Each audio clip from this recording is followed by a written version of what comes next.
พี่น้องเบิ่งอากาศวันนี้ฝนตก2-3 วันละพี่น้องสบายดีตอนเช้าเด้อพี่น้องเด้อ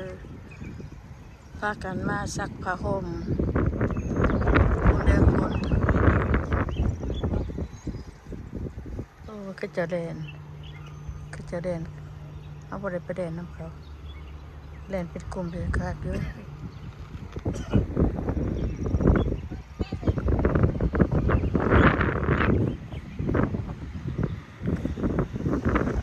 อากาศดีมัน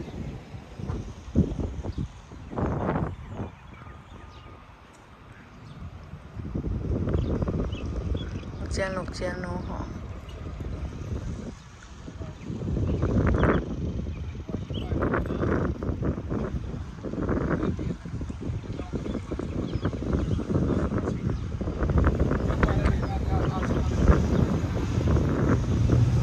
รถไปต่างเมือง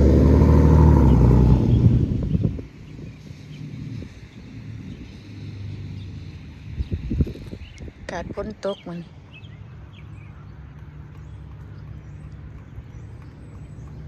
ฝนเล็กหน่อยเด่นชายแค่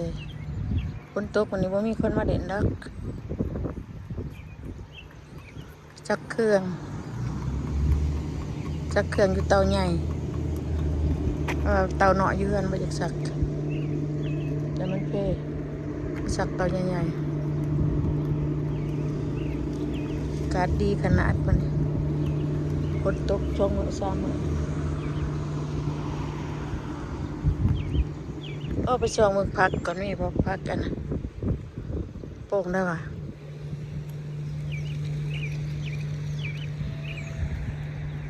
พักขี้ขุโป่งได้ป่ะเบิ่งกัน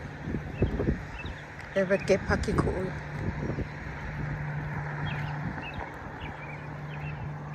สนามเล็กหน่อยเด่นบริเวณห้องเฮียนนั่นเขาเด่นเขาในพักเขาโป่งได้ป่ะจ้าพักขี้ขุโป่งได้ป่ะจ้าเด็กใส่แค่เล็กน้อยยามแดงมันแดดเขาก็มาเด่นนี่เล็กน้อยผักบิชอปผัก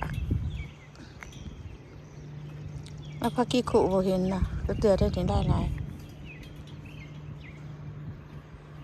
มันโมเมนต์บอดนั่นบ่ก็เตือนก็มีในนี้สนับแต่พอเอาดอกอย่างเขาเอาใส่ยาก็ไปเอาอยู่บนพูนนอกปุดเห็นปะเมืองไปทางใดแล้วพี่น้องเมืองนั้นไปทางโน้นเมืองอันนี้เอเดียทางนอกซื่อๆแล้วคนยังหน่อยขึ้นขั้นใดแต่ข้าวลูกยังหน่อยก็พาเขามาเด่นได้นี่ผักเด่นนี่หลายได้เมืองนี่หลายผักเราใช้แค่เด็กหน่อยเด่นหลายดีเลยอย่างนี้นะมันเขาเช็ดยังเขาออกใหม่เนาะต้นฟ้าสีเหลือง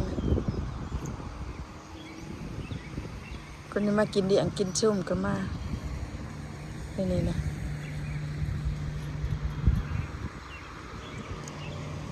นั่นนี่นะบนชักเครื่องเตาชักตรงชักเครื่องอันนั้นหานกาแฟก็เจ้าตัวนั้นขึ้นไปปีกันไปทางบ้านในเมืองทางอันนั้นร้านอาหารทางประเทศนี้ก็หลายเบิ่งดูอากาศพี่น้องพุ่นนะมืดตึ๊บเลยพุ่นนะฝนตกยิบยับอยู่มื้อนี้นะ2-3 วันนี้แล้วดิแต่เมื่อวันพุธพฤหัส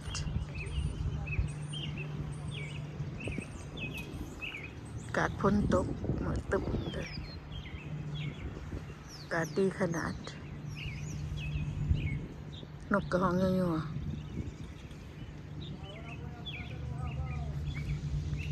โอเคพี่น้องอยู่ดีไม่แห้งนะพี่น้องเด้อมาสักผ้าห่มในเตาใหญ่เพิ่นเตาหน่อยอยู่เฮือนสักบ่ได้แต่มันเพโอเคบาย